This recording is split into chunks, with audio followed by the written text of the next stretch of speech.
have any doubts in the monitors? We have seen what is the monitor, how we are using the monitors, even we have the semaphores. Then we try to solve the dining philosopher problem using the monitors. Right? Clear now, guys? All of you. You still have any doubts? Anyone?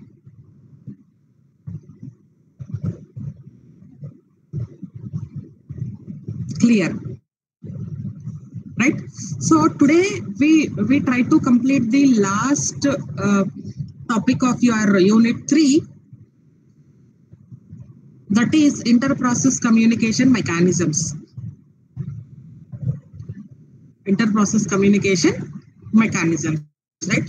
So in the inter-process communication mechanisms, most of the concepts we already covered when I am discussing about the inter-process communication, IPC.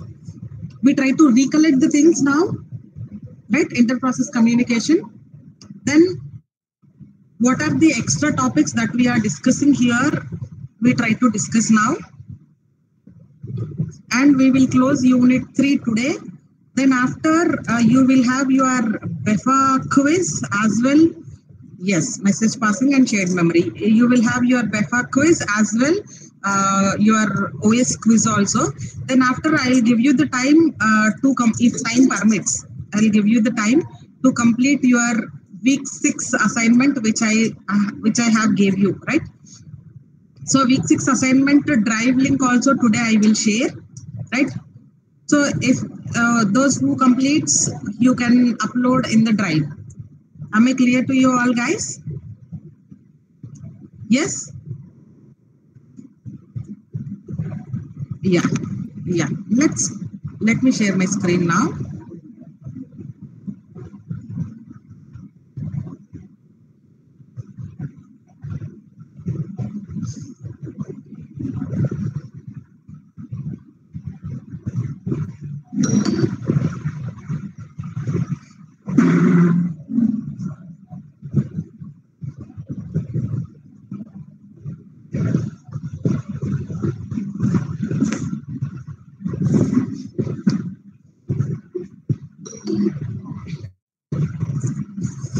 The students are still joining. Okay. We'll see the PPT here. Process.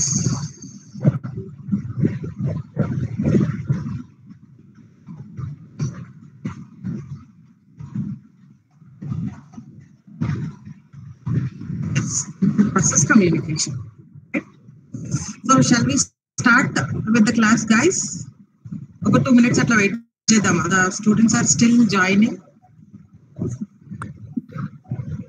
See, from monitors you will get the question like they may ask you to write about monitors, and they may ask you to solve the problem of dining philosopher using monitors, right?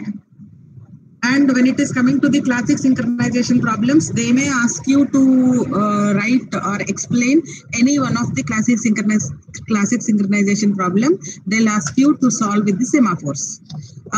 From Mutex, you may get the short answer questions. About the race condition, Peterson solution, you may expect the short answer questions.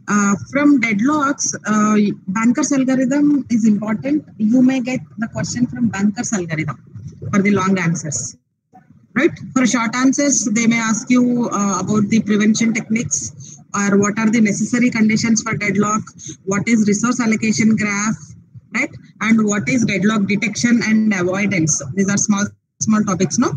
So about this, they may ask you in the short answer questions, right? So Banker's algorithm is very, very important. So from third unit, you may expect the questions like Banker's algorithm, classic synchronization problems, that is semaphores, and monitors, dining philosopher problem solution. Am I clear to you all, guys? And if you see your syllabus,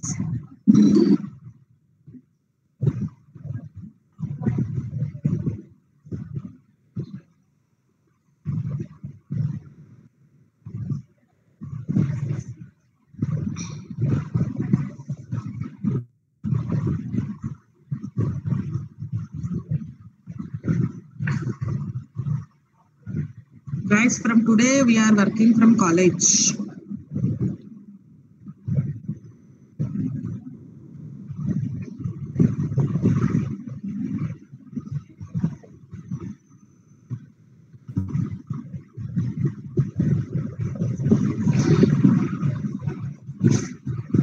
Yeah.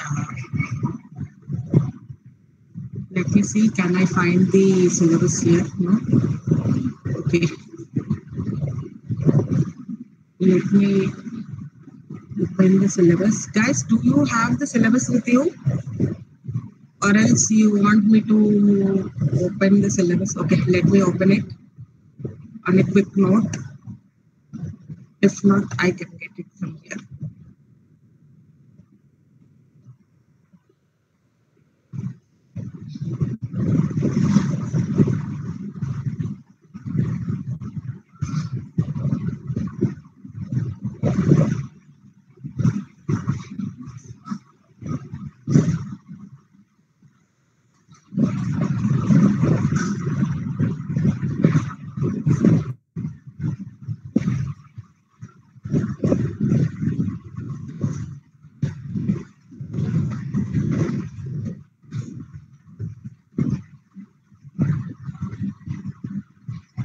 Yes.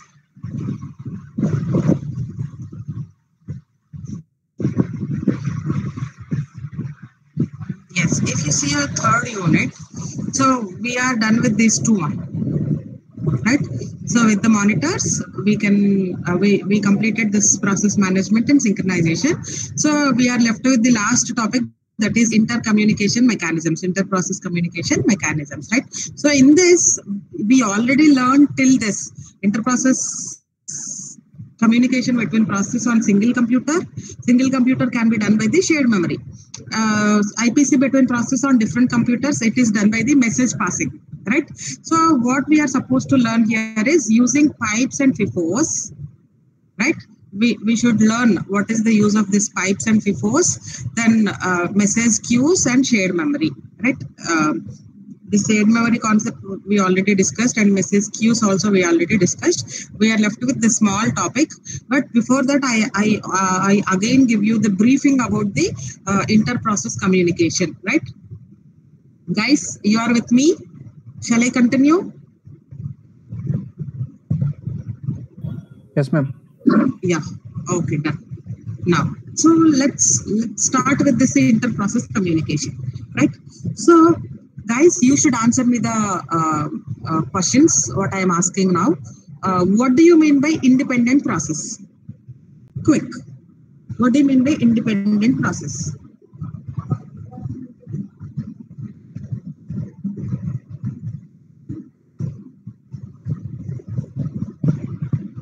Which is not affected by other people. Which is not depending on another. Any better answer?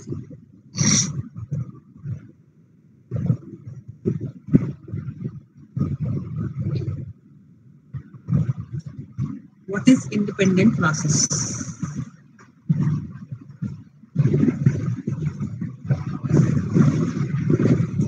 Any other answers, guys?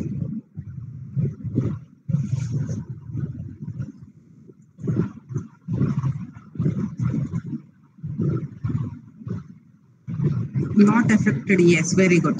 A process is called independent process when it is not affecting any other process or not getting affected by any other process. It is not affecting any other process and not getting affected by the any other process, then we can call it as independent process. Clear, guys? What is cooperating process?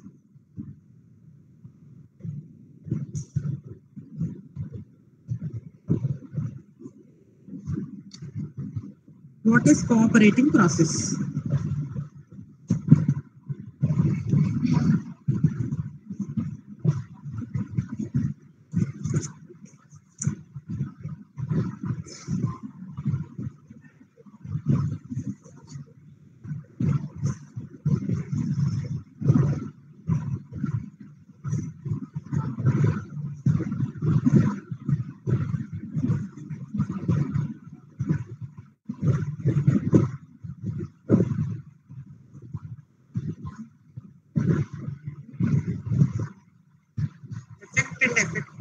affected and affect other process. Yes, I can say a cooperating process is nothing but which will it can affect or be affected by the other processes executing in the system, right? So I can say clearly any process that shares data with other processes, any process that shares data with the other process is called cooperating process. Clear now, guys? Right. So what are the reasons for providing environment that allows process cooperation? What are the advantages of cooperating processes? Guys, tell me. What are the advantages of cooperating processes? Or else what are the reasons for providing the environment that allows the process cooperation? Can share data to others. Actually, there are 4 reasons which was mentioned, which I already discussed. The reasons for providing the environment that allows the process cooperation. First one is can share data to others. Very good.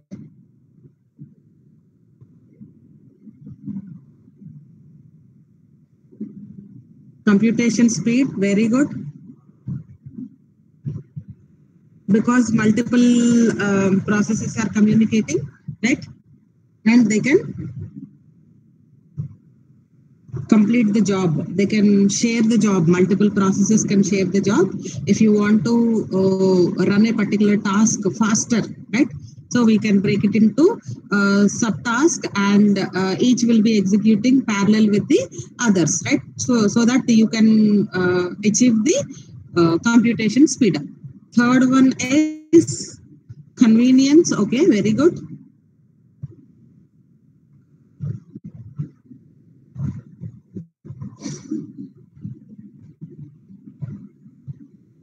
So if you allow the multiple processes share the data, or they can cooperate with each other, right? A user can be, means any individual, he may work on many tasks at the same time. That means parallel execution is possible. That means when you are allowing multiple processes to communicate, means it is supporting multi-processing, and as well it is supporting multitasking also. Multiple jobs can be executing simultaneously.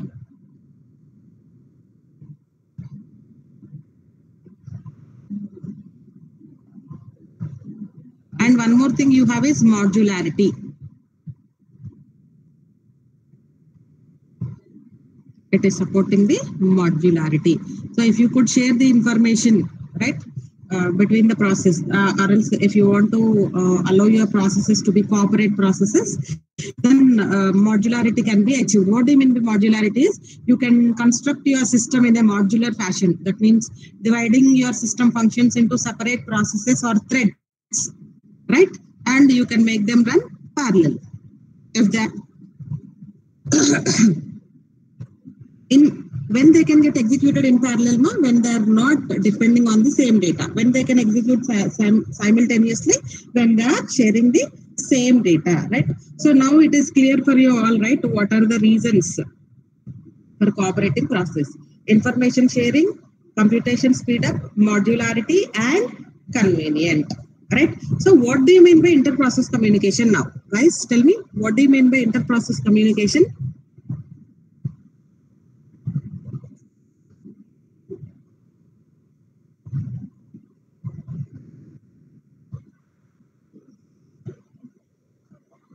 Am I audible?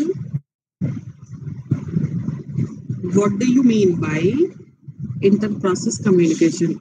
Communication between two processes, two or more. Yes. So I can say why only 7D is responding. What happened to the others? Yes. Inter-process communication, I can say it is a mechanism. It is a mechanism which will allow the cooperating processes to communicate or to exchange the data. Right? Now, you tell me, what are the fundamental models of inter-process communication? Or what are the mechanisms that are used for the inter-process communications? Message passing and shared memory, right? Yes. So you can see here, one second, yeah. Cooperating process needs IPC. So IPC is a mechanism that is required for the exchanging of the data between the cooperating processes. So you have two models of IPC. You have two models of IPC. They are shared memory and message passing. You understand this, no? Right? The second one is the shared memory. First one is message passing. So in the shared memory, one process will create the memory, ma. Here, let's consider process A is creating the memory, that shared region, which was created by A.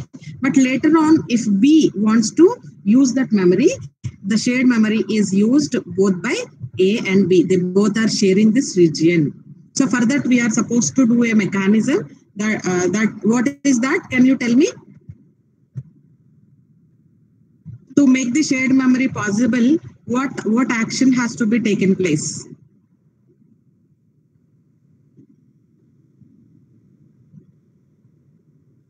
To make the shared memory possible, what are the actions to be taken place? Guys, tell me. No. See, actually what happens when one process is using the memory region, the operating system will not allow any other process to use that memory. You understand that? That is clear for you all now? In general, what operating system will do is, if one process is using a memory region, right? Then the OS will not allow any other process to use that memory when one process is using. Now, how the shared memory can be possible here? First of all, to make this possible, shared memory, the processes who wants to share a particular region they will request the operating system to remove the restriction on the memory first. Right? They will request the operating system to remove the restriction on the memory region. Now, OS will not be controlling that memory region anymore. Then the multiple processes who agreed to share that space will be sharing the memory. Clear, guys? Right? Yes. So how this can be done is, P is creating the shared memory that is being shared by process B. A created this, B is sharing that. That means A and B both are sharing this memory region. So how they are communicating is by using this shared memory. Now, coming to this message passing. So remember, for this message passing, they require the kernel. They need the kernel, right? That means they both cannot communicate directly. The two processes cannot communicate directly in the message passing. So whenever a process wants to send a message to B, if they both want to communicate, then A will send the message to kernel. Kernel will be sending that message to process B. So here they will be having a message queue. Why? Because at the same time, only one process may not communicate. No, multiple processes may wants to communicate with different processes. That time, they all will be sending the request to the kernel.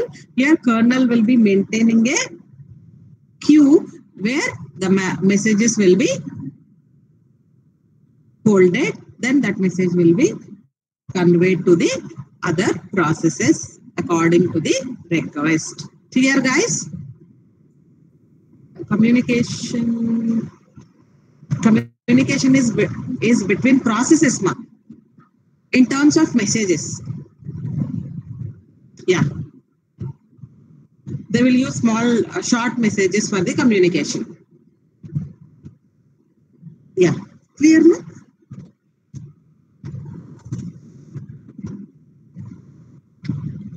Now,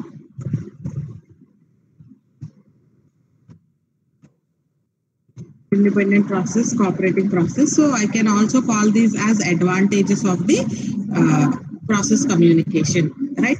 This producer-consumer problem we can discuss in the shared memory. So guys, this is clear now. You want me to repeat this again now? The producer-consumer problem. This is the example for shared memory systems. Not required, right? Why? Because this we discussed many number of times in semaphores we discussed, and where we are discussing the race condition also we discussed in the critical section problem, right? Yes or no? Guys, I want more responses.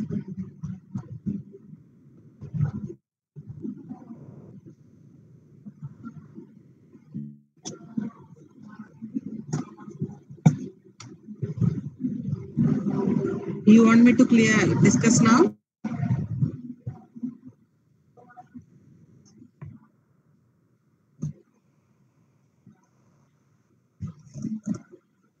Or not required?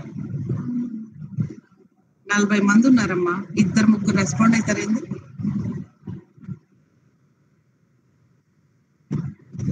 Guys, what happened to the others? Coming to this here, yeah. Normally, what producer-consumer problem? Here it is using two things, unbounded buffer, bounded buffer. Unbounded means unlimited size. Bounded means fixed size. So our concentration will be bounded buffer only. So bounded buffer ki ide code I am not explaining. Initially, we'll have some buffer size, but here this solution will use only buffer size -1 elements only. When we solve cheyadaniki kada we started using count variable. They're using the count variable I discussed in the previous classes only, like that, right? This is the bounded buffer consumer.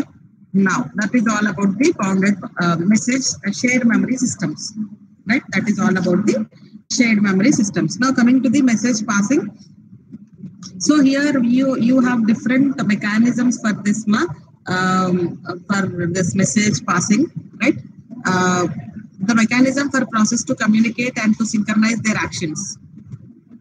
This message passing is used as I can say it is the mechanism for processes to communicate and synchronize to their actions, right?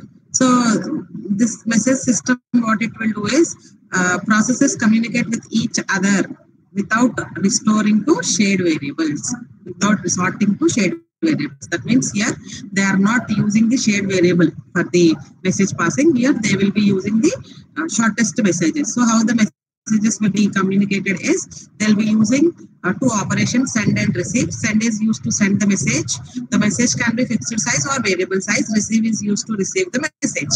So if P and Q want to communicate, what they has to do is first they has to establish a link between them, then exchange the messages, then terminate, right? So here how the link will be established is you have two types of establishments, physical and logical. Physical means they will be using a bus or a communication channel, right? Physically they should be connected. If the two systems, if the two processes are in two different systems, they must be connected with a wire, right? So if it is the inter process, that means within the system, if the two processes wants to communicate through the bus, hardware bus, they will be communicating, right? Logical means there are some logical properties. That means how the link should be at a time, how many people can share the link. These questions, this we already discussed now. How the links will be established with the two processes or more. How many links there between every pair of communication process. What is the capacity of the link? What is the size of the message?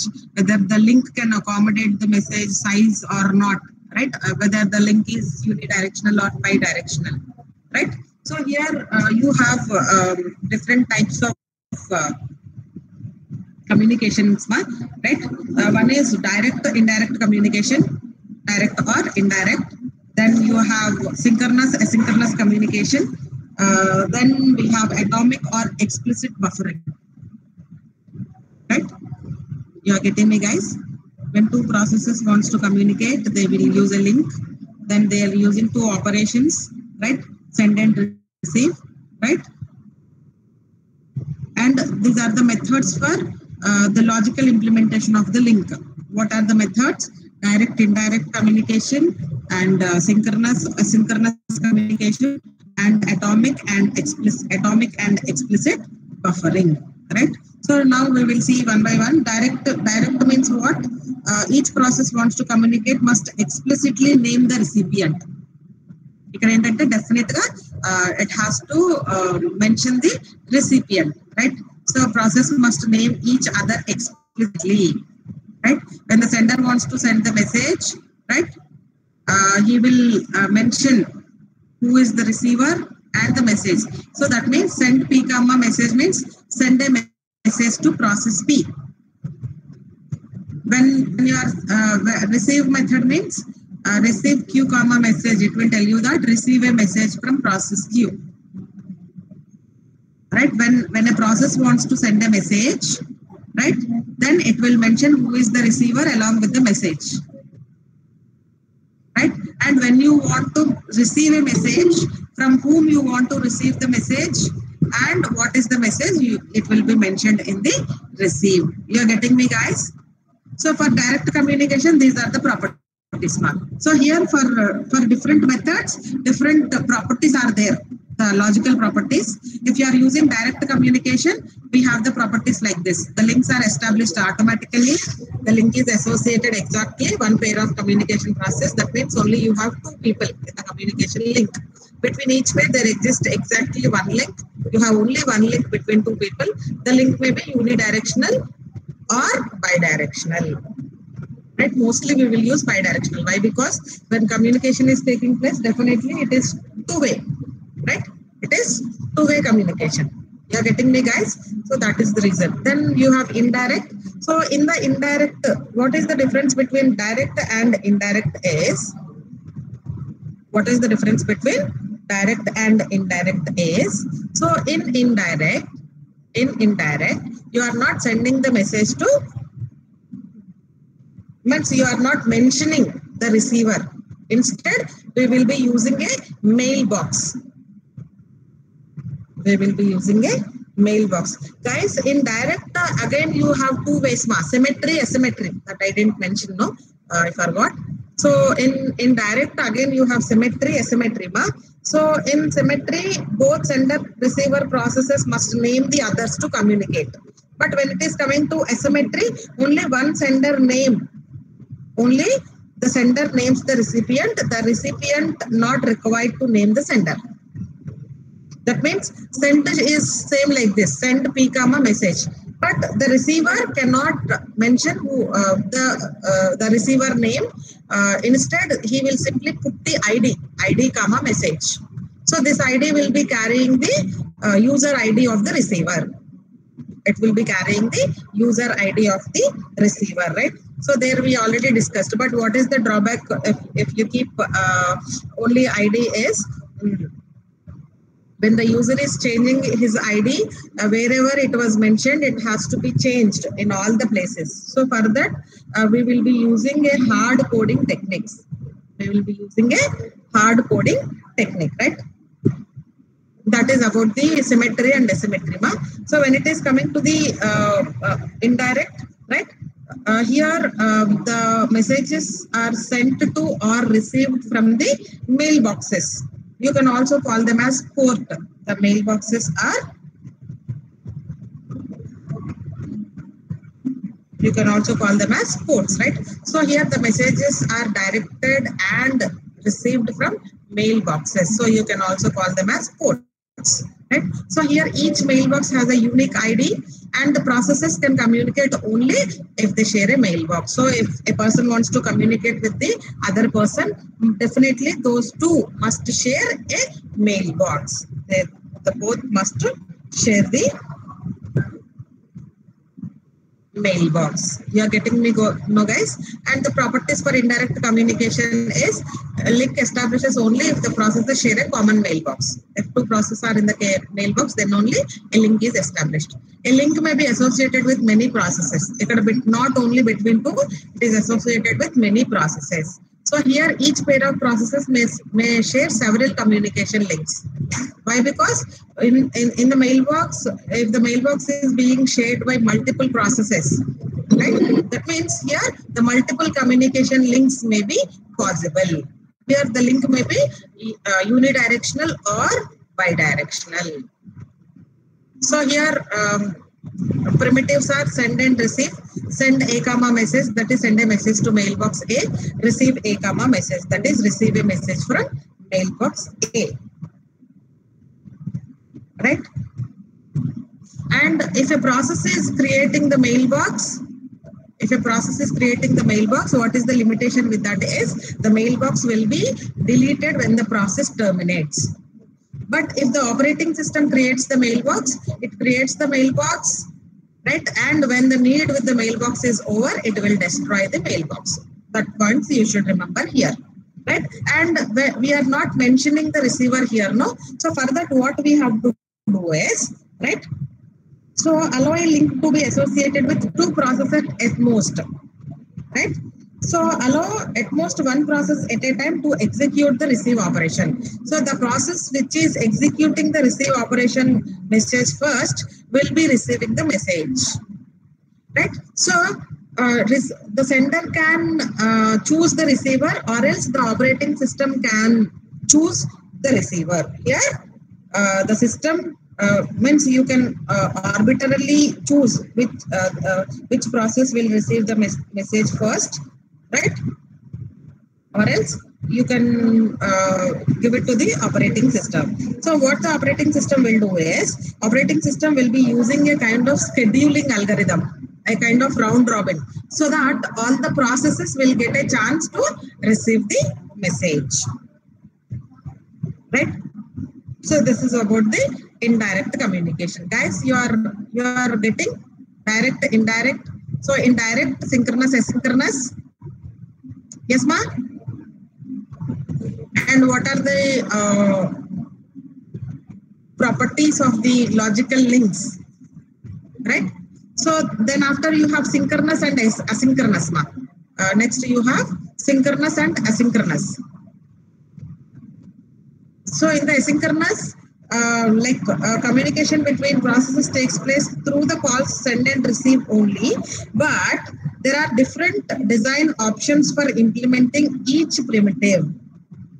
Here, there are different design options for implementing each primitives, right? So here, the message passing may be blocking or non-blocking.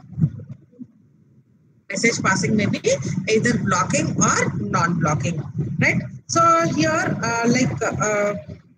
we can also call them as synchronous, asynchronous. Blocking, you can call it as synchronous, non-blocking is asynchronous, right? So,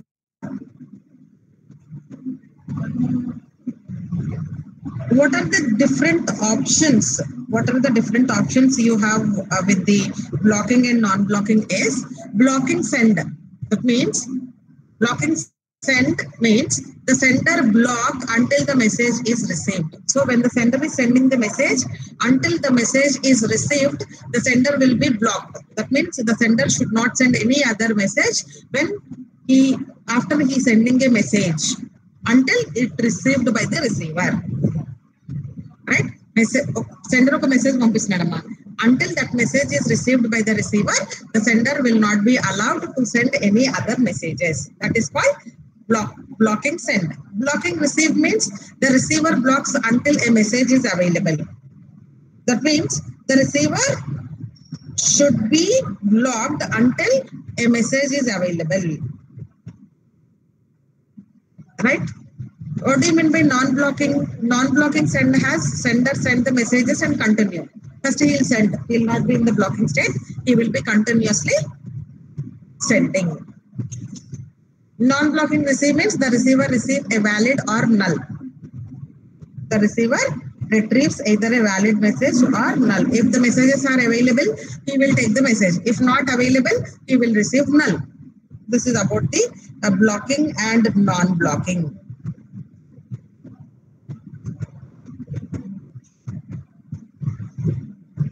Getting me, guys? Right? Then coming to the buffering, you have the different types of bufferings here, right?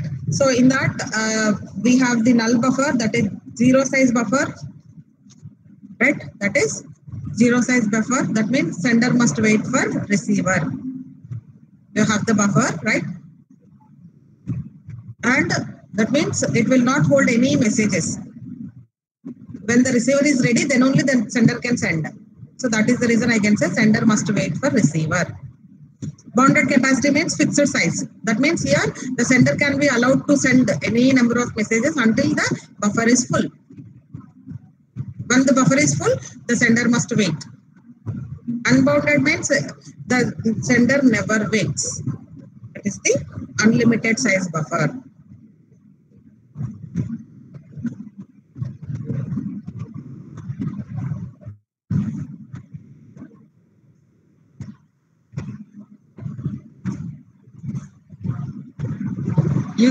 You got it, guys? Understood? So with this, we are done with the shared memory as well the message passing schemas. Now you tell me what are the different message passing schemas, ma?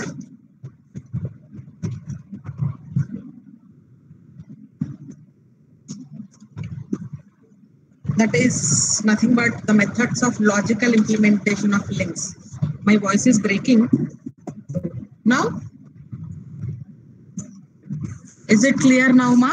Am I audible now? Or else can I switch off the fan? Is it making any disturbance for you?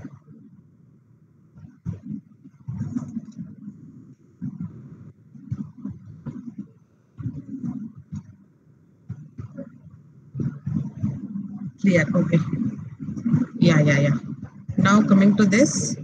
So this is not there in your syllabus, my examples. Sockets is also not there in your syllabus. We are supposed to discuss only pipes and FIFOs, right? Okay, maybe that is not there in PPT.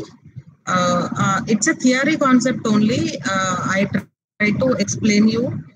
You try to follow me, right? Guys, let me open. One second.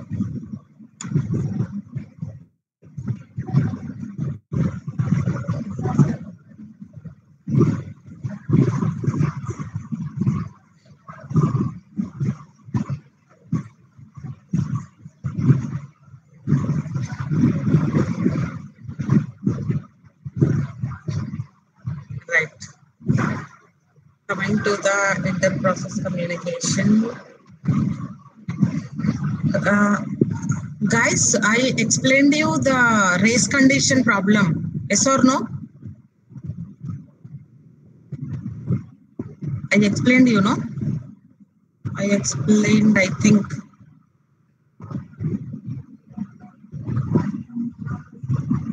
Yeah, coming to the చెప్పండమ్మా నేను race condition problem explain చేశా కదా by taking the count variable in producer consumer problem because if you don't execute the count plus or count minus atomically, they may lead to the race condition. I explained you, yes or no? Yes. Okay. Coming to the pipes, inter-process communication, pipes in Unix. So actually this pipes concept used in Unix, right? So if you can see, pipes were one of the first inter-process communication in early Unix systems. It is used in the Unix systems, right? So the pipes in Unix are categorized into two types, right? So typically you have two types of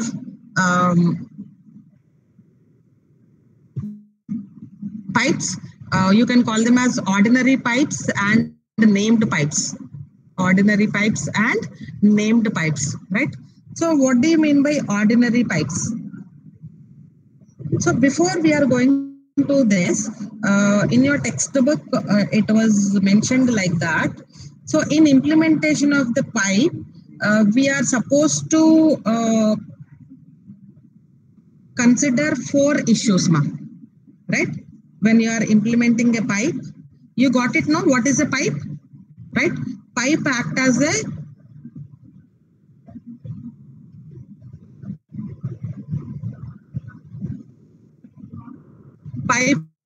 as a queue, you can say, right? So by using the pipes, the two processes can able to communicate with each other, right? So when you are implementing the pipe, you are supposed to consider 4 issues. The first one is, does the pipe allow bidirectional communication? We first consider that, does the pipe allow bidirectional communication? If it is not allowing bidirectional communication, you require 2 pipes for the communication to take place. If it is only unidirectional, right? What could be the problem? For the sender, we require 1 pipe, and for the receiver, you require 1 more pipe, right? And the second issue to be considered is, if two-way communication is allowed, is it half duplex or full duplex? If two-way communication is possible, right? Is it half duplex or full duplex? So half duplex means what? Two-way communication is possible, but only one person can send the message at a time. That means when the sender is sending, receiver has to wait. When the receiver is sending, the sender has to wait. That is called half duplex. If it is full duplex, data can travel in both directions at the same time. Right? You are supposed to consider the second issue. The third one is, must a relationship exist between the communicating processes? Just like a parent-child. When the processes are communicating, right? A relation must exist between the communicating processes or not. Then, can the pipes communicate over a network, or must the communication process reside on the same machine? If you are using the pipes, is it possible to communicate over the network? That means if the two systems are not, if the two processes are not there in the same system, right? Can the pipes communicate over a network, or must the communication process reside on the same machine or not, right? So these are the issues we are supposed to consider when we are implementing the pipes. Now you tell me guys, what are the 4 issues, ma? Can you tell me what I explained just now? First, we should check, does the pipe allow bidirectional or unidirectional? Second one, if two-way communication is possible, is it half duplex or full duplex? Third, a relationship must exist between the processes or not. A relationship must exist, that a parent-child relation, right? When the processes are communicating, the communicating process must share a relationship or not, we should consider. The last one is, can the pipes communicate over a network or not, right? These are the 4 things to be considered. Now, coming to this, there are two types of pipes. One is ordinary pipe. The second one is named pipe. First, coming to the ordinary pipe, right? So when we are using the ordinary pipe, why it was not there in the PPT?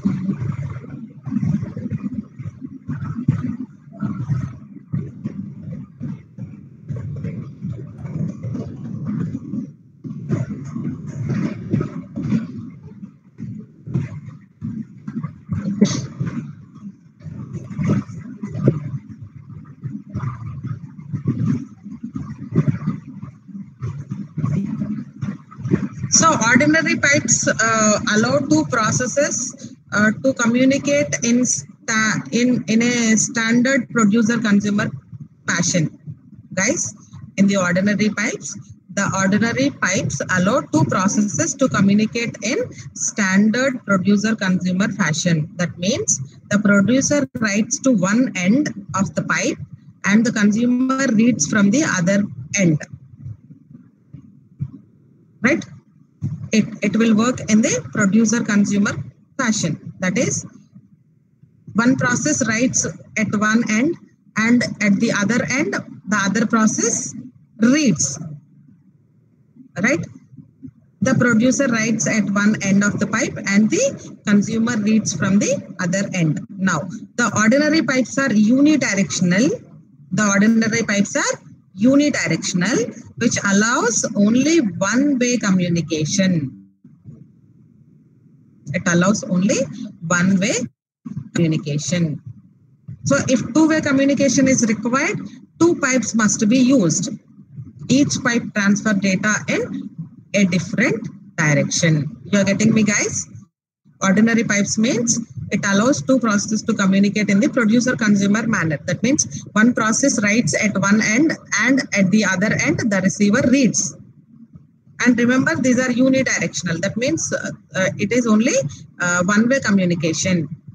If the both process wants to communicate, there we require two pipes, two ordinary pipes, right? Two ordinary pipes. Guys, we'll be using a simple Unix. You will be using a simple Unix function, right, for the ordinary pipes construction. If you want to construct a pipe in the Unix, we will be using a simple method. That method is called pipe method, right? That is called pipe method, and we'll be declaring a variable inside the pipe, which is of integer type. So this FD is not. So give me 2 minutes, ma. I'll be connecting the board. I will write the method in the board so that.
Pipes which are used in Linux operating system, right?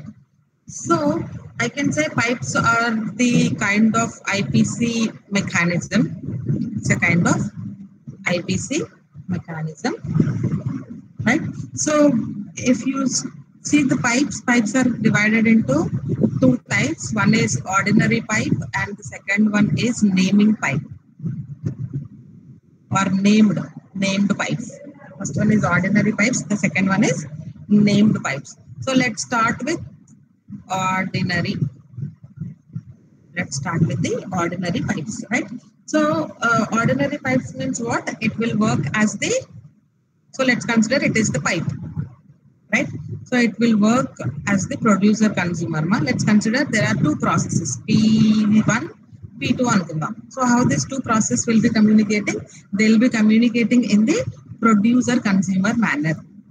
Producer consumer, right? That means the producer will write something here.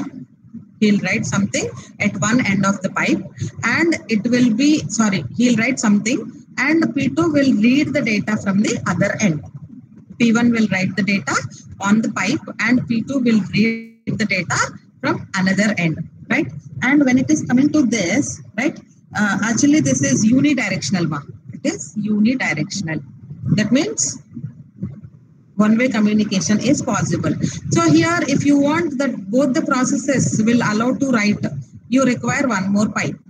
You require one more pipe. So for this pipe, P2 will write, and P1 will read. Guys, I'm not drawing it properly, but understand, you require one more pipe. Right? Two pipe must be used. Each pipe transfer data in a direction. So if this allows P1 to write and this allow P2 to write. Right? And when it is coming to the Unix, so it is using a function for constructing the pipe. The function is PIPE, pipe of int FD. Right? What is FD is? You can call it as the file descriptor. File descriptor. FD is of type integer. Right? So here it will be called like FD of 0. It is the read end. FD of 0 is the read end, and FD of 1 is write end.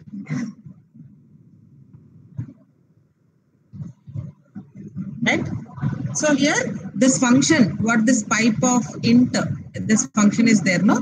This function creates a pipe that is accessed through the integer FD, that is file descriptor. So FD of 0 is the read end of the pipe, and FD of 1 is the write end of the pipe. FD of 1 is write end of the pipe, right? So here the Unix treats a pipe as a special type of file. Here, why I am using the file descriptor is the Unix treats a pipe as a special type of file. Thus, pipes can be accessed using the ordinary read-write system calls. So the pipe can be treated as a file, right? So that you can use the simple read and write system calls for the reading of data and for writing of the data, right?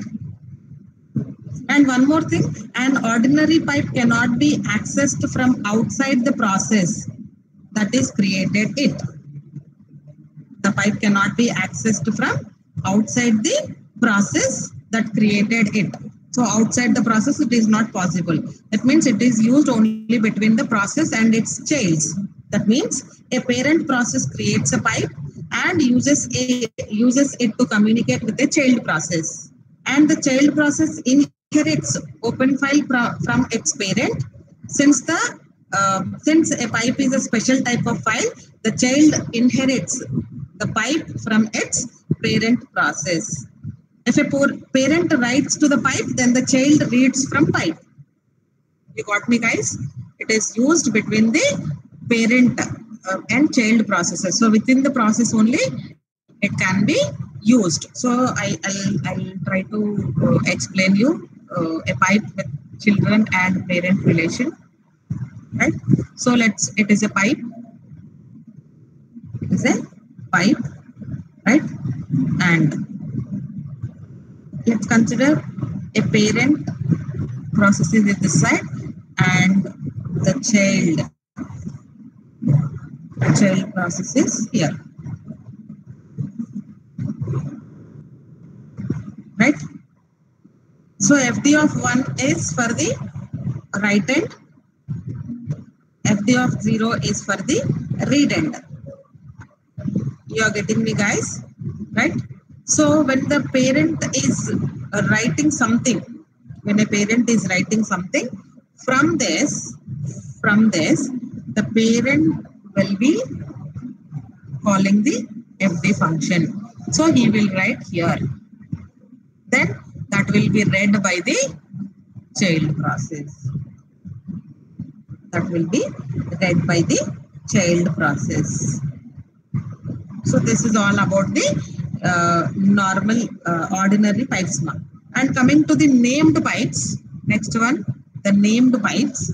So named pipe provides the bidirectional communication and no parent-child relationship is required. So the named pipes it can be accessed outside the process also. Right here, the parent-child relation is not required. So once a named pipe is established, several processes can use it for communication. That means a named pipe has several writers. Several means multiple processes can write on the named pipe because it is bidirectional. Anyone can write from any, right? they will write here, and any process can read it, right? So once a pipe is established, several processes can use it for the communication. Named pipe has several writers. So named pipes continue to exist after communication processes have finished. That means here it is not like that. If a parent process terminates, your ordinary pipe will be terminated. But when it is coming to the named, because it can be accessed through multiple processes, right? So here the named pipes continue to exist after communicating processes have finished. Communication aipayina kuda they will exist, right? And here when it is coming to this named pipes, not only the Unix, but the Windows operating system is also supporting the named pipes. So here the named pipes, you can call them as FIFOs. Named pipes can be referred as FIFOs, right? That means once the named pipe created, they appear as typical files in the file system, just like, and FIFO is created with the function called make, MKFIFO. So this is the method or the system call which is used to create the FIFO, right? Which is used to create the FIFO, right? Then you can manipulate the data. You can manipulate or whatever the data you want to put on the FIFO, right? You can do it by making use of the functions like open the file, or read. You can read the file. You can write, or you can close. So these are the different system calls that are used to manipulate the FIFO, right? Then it will continue to exist until it is explicitly deleted from the file system.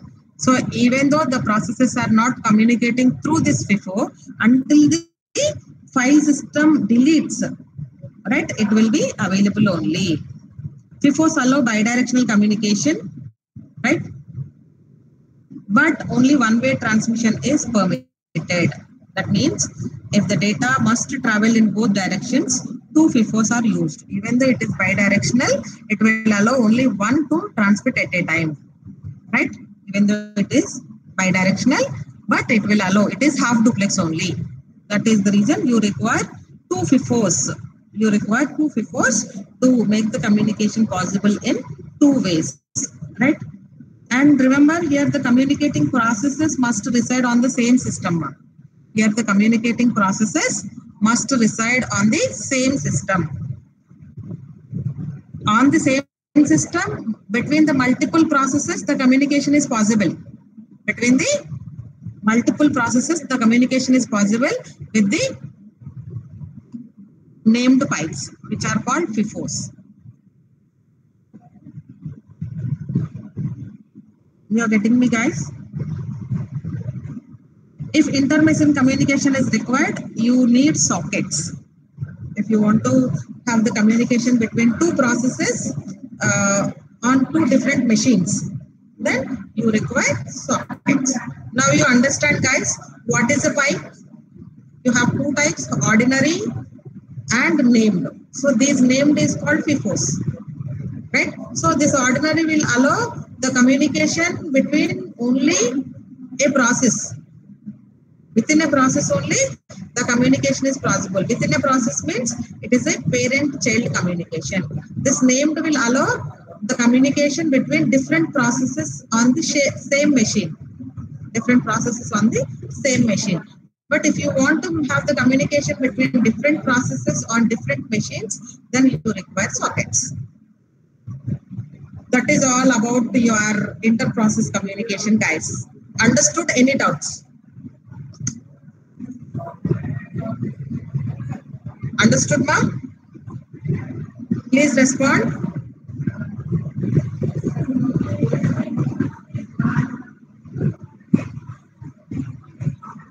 Yes. So we are done with the third unit with this topic.